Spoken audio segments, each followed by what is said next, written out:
Bonjour, je m'appelle Isabelle Richaud. Je travaille dans le domaine du développement durable. J'ai travaillé dans plusieurs instituts nationaux et internationaux et associations dans ce domaine-là de l'environnement, énergie renouvelable, changement de mode de vie.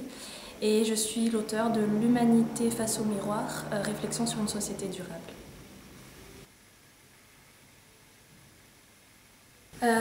L'humanité face au miroir, le titre de mon ouvrage fait référence en fait à une chanson de Michael Jackson qui s'appelle Man in the Mirror.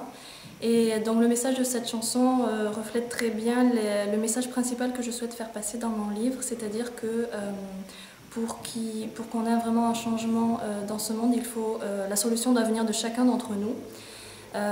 En fait, je fais juste appel à une question de bon sens. Qui sur la planète ne souhaite pas léguer un monde meilleur ou disons tout au moins vivable à ses enfants ou aux générations futures. Le livre commence avec une première partie qui fait un état de lieu des enjeux environnementaux de la planète, en créant un fort lien avec les conséquences humaines que ces enjeux environnementaux vont créer et sont en train déjà de créer sur la planète, et surtout pour les plus pauvres d'ailleurs. Et donc j'enchaîne sur une deuxième partie qui explique le comment et surtout le pourquoi de l'importance de l'action citoyenne pour résoudre ces problèmes.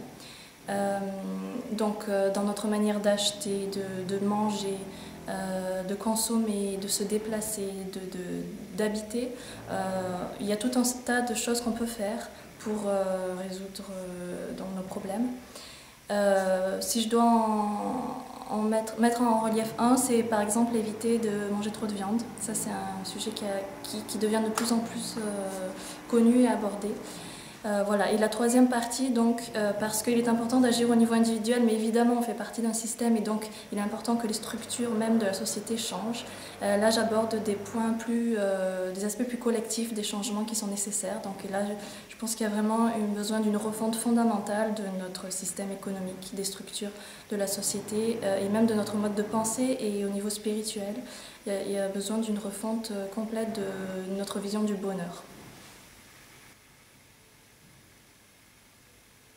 Au-delà donc de la référence à cette chanson, le thème du miroir, je trouve, est très porteur de symbolique et de signification. D'ailleurs, le miroir a inspiré beaucoup d'œuvres d'art, d'expression, et notamment un aspect de cette notion de miroir est utilisé en psychologie.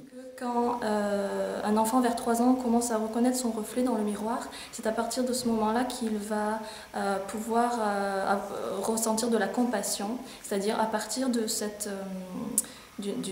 la conscience de soi-même, il a conscience aussi des autres et peut devenir un être coopératif. Et en fait, à la fin de l'ouvrage, je compare l'humanité à cet enfant qui se reconnaît dans le miroir.